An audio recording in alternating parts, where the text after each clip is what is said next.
misconceptions that are derived from the word failure.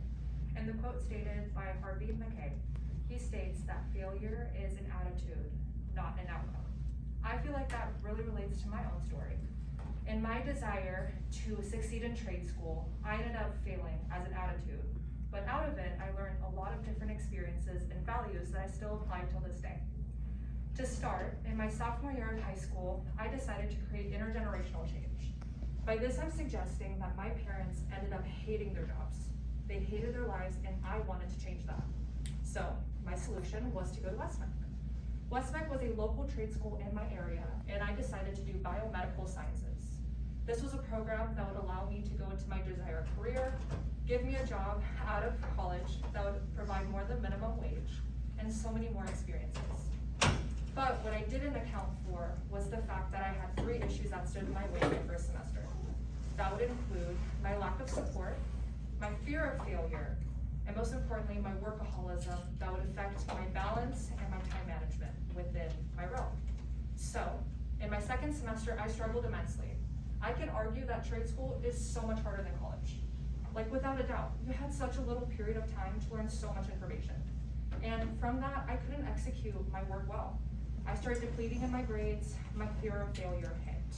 I felt like a failure off the bat, and not to mention, March of 2019, we had the nationwide school shutdown. This was hard. Picture doing organic chemistry, microbiology, and other science classes online. Online stimulations and being a hands-on learner, this did not help my case. So I tried not to fail and try not to quit, but it was hard. I had resignation papers in hand. I wanted to quit trade school. I didn't want to keep doing it at all. But I decided to not quit because I was ready this far. Why should I quit now? So I continued and I worked really hard throughout. Now, my third semester was a blessing. September of 2020, we went back in person. And I also got one of my biggest opportunities yet in this program. I got to work an unpaid internship at a local laboratory. I became a biomedical technician assistant, and I ended up working alongside some really good professionals. Not only did I gain so much more insight, but it also allowed me to understand whether or not this was truly for me. And I allowed that to carry out through into my base exam, which followed the next year.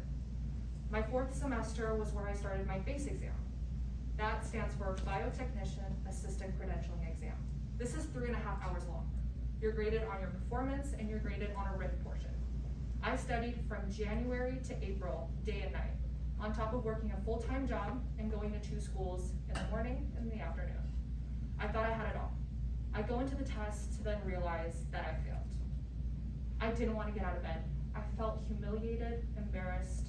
I didn't want to go up to anybody. I failed not only everybody else, but myself. But I decided to keep going. Regardless of my failure, I almost put in those resignation papers, yet I didn't. Just because it gets hard doesn't mean I should quit. So I had 2 weeks to prepare, and I continued to prepare. I took the test the day before the white coat ceremony, and luckily ended up passing. It was a huge triumph, and our white coat ceremony is equivalent to a diploma. I ended up getting that white coat, but to look in the crowd and realize my parents weren't there. My one support system did suffer, and that hurt really bad. But nonetheless, my instructor came up to me in the end and reminded me that I'm not there for anybody else, but myself. So going on to my key lessons that I learned is make sure to walk your own path. I wasn't there for anybody else but myself, and I needed that reminder. Not to mention, never fail to try more. If I would have given those resignation papers, I wouldn't be the biomedical technician standing in front of you guys today. And lastly is make sure to walk your own path, and that good things don't come easy.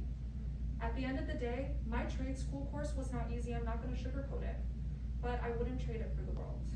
And if I want anything to be taken away from this, is learn from your experiences and fail faster to learn from those mistakes.